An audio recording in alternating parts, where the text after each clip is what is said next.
Insomniac Games didn't quit after Spyro. They moved on to a new IP by the name of Ratchet and Clank. But unlike Spyro, these games were solely developed for Sony consoles. Interesting. But we're here to talk about the games now, are we?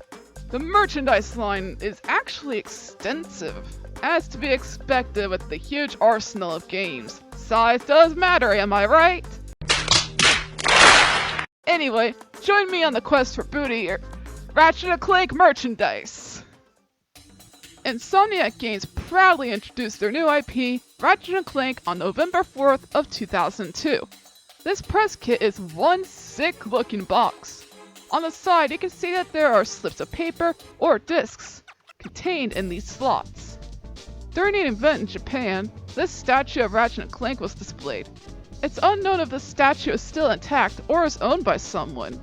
Employees would get this sweet silver statue of Ratchet in his Carbnox armor. Always really nice when the staff is acknowledged by the head honcho. Prima published a strategy guide for the game, and it's actually kinda rare. Well, I'll be. Even Japan has a guidebook, 2 of them.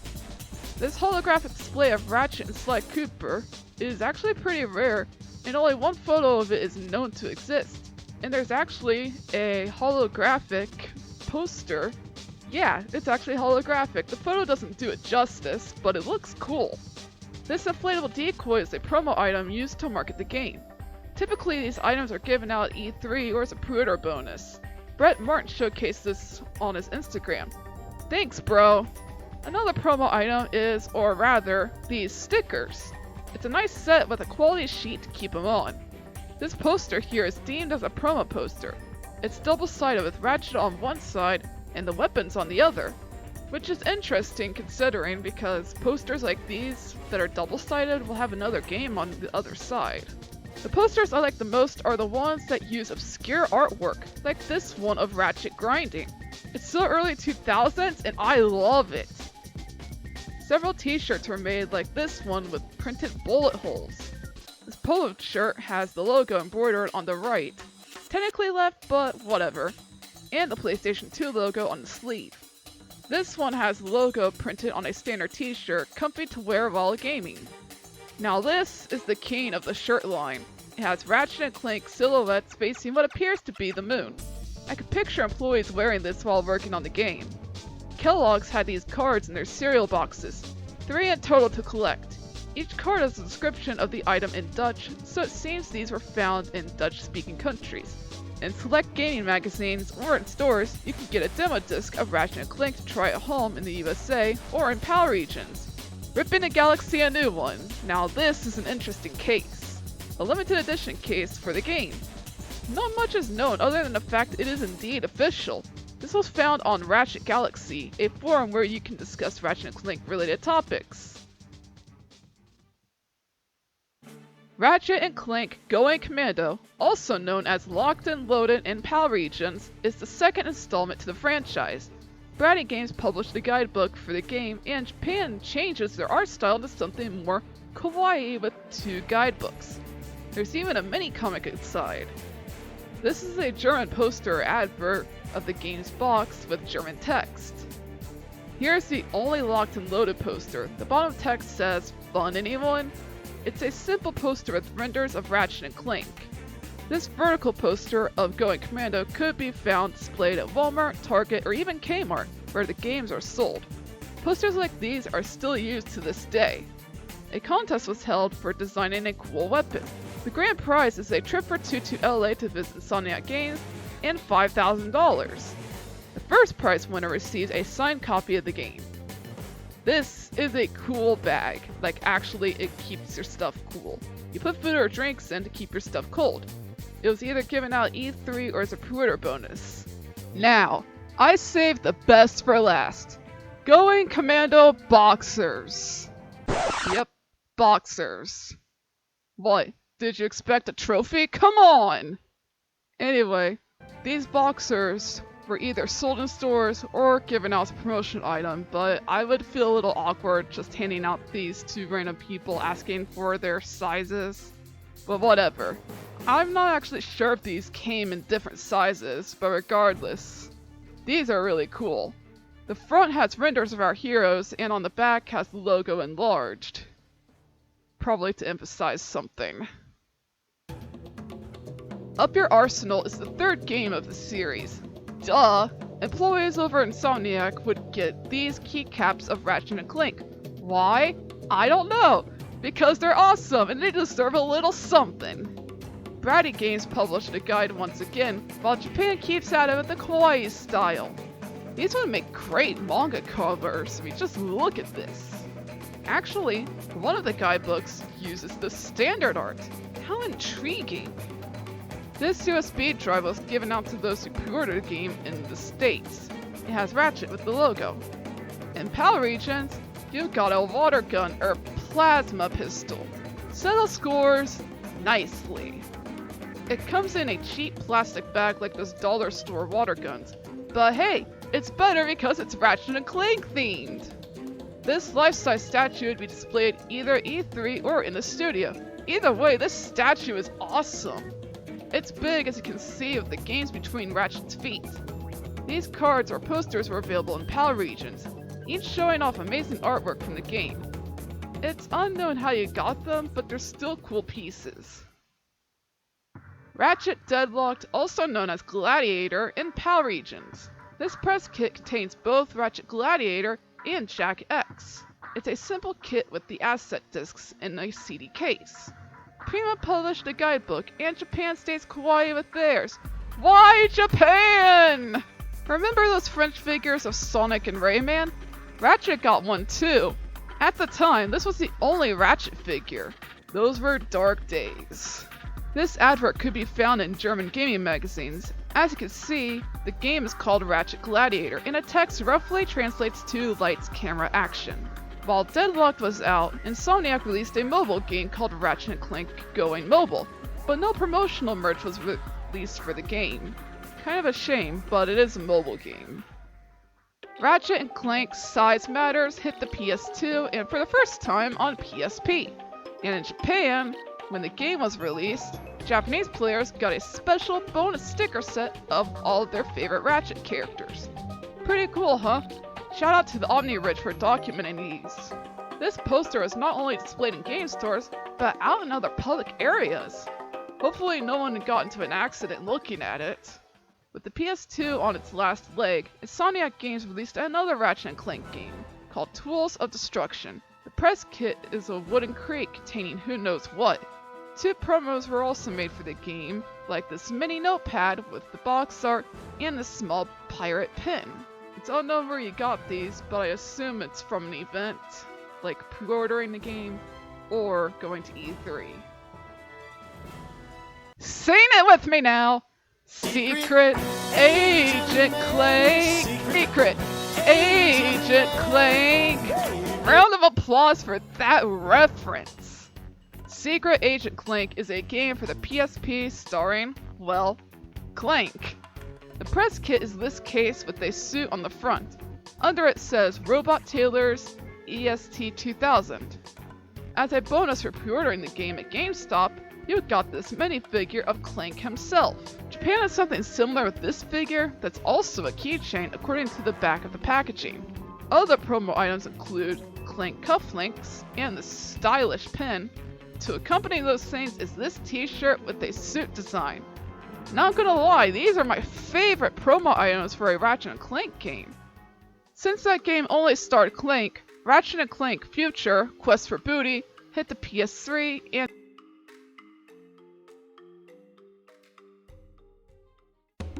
the Future series would continue with a crack in time. The press kit is this simple cardboard sleeve with discs containing assets for the game.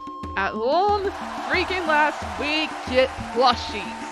These are officially licensed by Sony and they come in big and regular sizes and keychain sizes. Not only do we get plushies, but we get action figures. According to this ad, they hit stores in December of 2009. You get regular Ratchet with Clank, Armored Ratchet, Dr. Nefarious, and Captain Quark. These articulated figures were sold in stores for a limited time and are probably the best figures you'll get of the Ratchet & Clank cast. As for promo items, this pin was either given out E3 or as a pre-order bonus. along with this inflatable Omni wrench. It's a nifty item, but inflatables can be ruined with a small puncture. This t-shirt has signatures of the devs of the game, I assume. It's hard to see whose names are on it. There's also a guidebook by Bratty Games and a calendar for 2010. Little Big Planet included Ratchet in their game, and a keychain was made after the character. It's so cute! Creature Box is a company that creates cool stuff like these vinyl figures of Ratchet, Clank, and Captain Quark. Someone even dissected the figures for charity. Check it out! Good bones! Ratchet and Clank All for One released in 2011, and we got more plushies! It's just Ratchet and Clank, but they look soft and cute. Series 2 of the figure series was released as well, with Hyperflux Armor Ratchet, Azimuth, Smuggler, and Rusty Pete.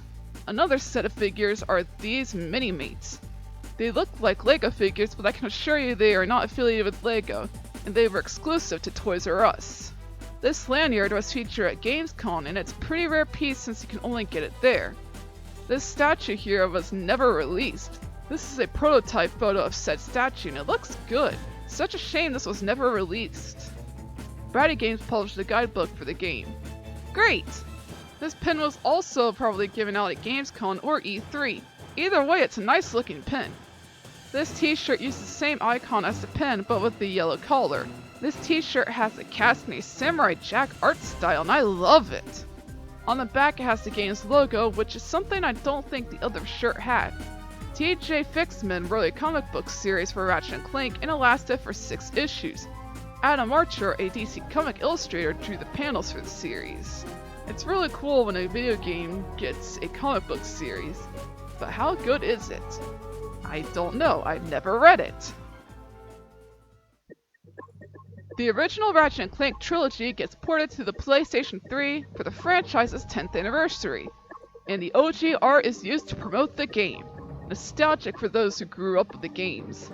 I Am 8-Bit would sell these prints to celebrate the occasion. The first one is of the duo by a fire with their weapons hanging above, and the second one is Precious with the kid playing with Clank, and the third one is Artsy with Nefarious's head showcasing the world. This Helipack Ratchet is an RC toy. You can send them flying in your home or backyard. Just watch where you steer them.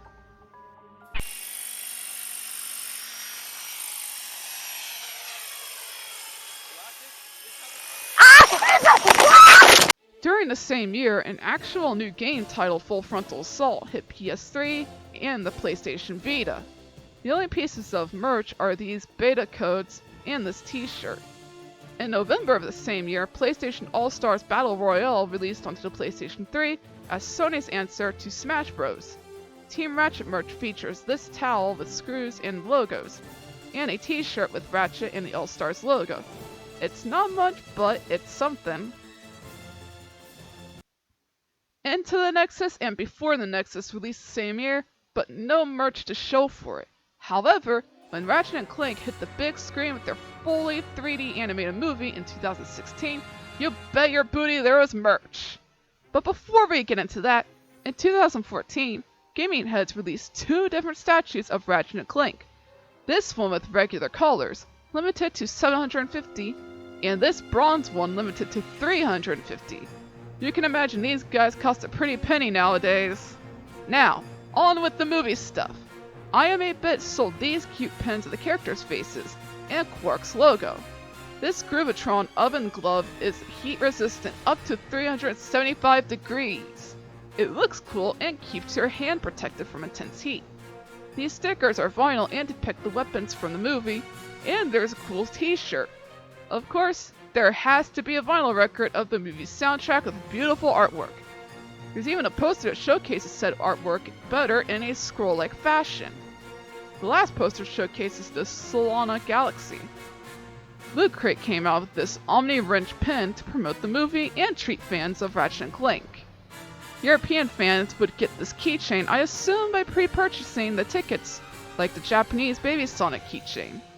While you're there at the theater, grab a bag of popcorn in this Ratchet and Clank themed bag. Theaters will often have movie themed bags, buckets, and cups. There's even a movie themed selfie stick. Chances are these scenes were at a special screening or sold at theater gift shop, along with these cookie cutters. How random! Actually, there was a special screening in LA, and there they had this iPhone cover, a frisbee, a pen and pencil, and a bag to put it all in. There's even an Earth Day box. Why? Well, the movie did release a week after, so I guess it makes sense. The movie would also get a video game, and this poster showcases the date of its release. There's also this cool standee you'd see at GameStop along with this hat perhaps. These cards are of unknown origin, but they are definitely from the movie, like this mouse pad. Like most movies, Ratchet & Clank got a novel based on the motion picture, along with a book based on the movie called Hero Time, was published by Scholastic, who would also write the guidebook for the game. Never in a million years would I think that Scholastic would publish a game guide. Every movie needs to have a DVD Blu-ray release, and Ratchet & Clank got one along with a CD soundtrack.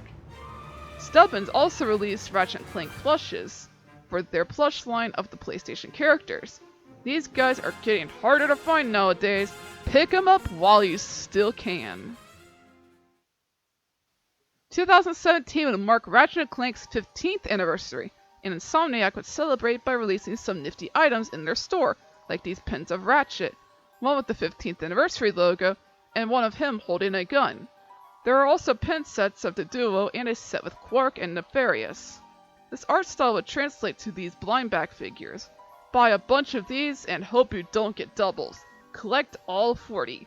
Yes, 40! These vinyl figures come in regular colors and gold as the anniversary edition. The art from the Ratchet pins would be reused on these t-shirts, but some new additions would be the Crossbones tee and this one of Clank's head. There's this one of Ratchet and Clank, but the art is basically the minifigures from the blind bag set. Still cute though. Pixel Pals would also jump on the bandwagon with their Pixel Ratchet. It lights up in all of its pixel glory. Also these chibi plushies by ESC Toy featuring Ratchet, Clank, Quark, and Nefarious. They're really cute! Don't you just want to pinch them? No, maybe it's just me. Stubbins would release another Ratchet plush, but this one was a limited release. This plush is based on Ratchet from A Crack in Time, limited to 600 units. This is by far the rarest Ratchet plush. Consider yourself lucky if you have one. I don't. The art of Ratchet & Clank would hit bookshelves in 2018, with the cover art being from Tools of Destruction. It's the first art book for the series, and it contains art from the games up till 2018. Books that detail a game's past through its art are some of my favorite books to look at. Come on, who doesn't love a book full of pictures? In 2020, Funko would release this set of pop figures of Ratchet & Clank. It was bound to happen someday, and it happened in a terrible year. Rift Apart is the latest installment to the Ratchet & Clank series. It's only for the PS5, so unfortunately I can't play it. What's even more sad is the lack of physical items. Pre-order bonuses mostly consist of in-game content. Poland, of all places, is either selling the shirt or is giving it out as a pre-order bonus. PlayStation Gear Store is selling this shirt right now with the game's logo in Japanese and features cute emojis. Hopefully, after this video there will be more merch, but as of now, that's all she wrote. Now these items are of unknown origin and year. This Omni wrench is made of rubber and it was made by a company called Malintown. A backpack of Clank is a no-brainer to have as an item, but where is it from and who made it? These Lombax ears are perfect for cosplay. They are indeed official, but there is no info of its origin. Same with this full-blown costume for kids to wear on Halloween. I'd assume it was sold during the time of the movie, but I can't say for sure. Ratchet & Clank is an iconic PlayStation series that I feel is here to stay. Such a shame that not many icons stand the test of time, but that's because business thrives on originality, and yes, even trends. Regardless if a franchise lives or dies in the market, it'll live on in gaming history and in the hearts of gamers who love reliving the good times. Ratchet and Clank will be kicking Asteroid for another 15 years, or even more for all we know.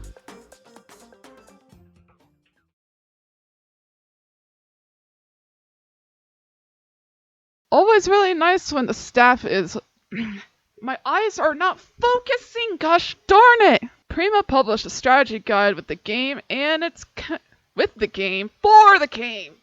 Eyeballs! Focus! The grand prize is a trip for two to LA to visit Insomniac Games and $500, 5,000 knucklehead. It's a simple...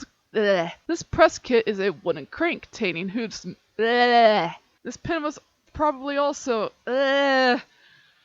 Words! I can't make words!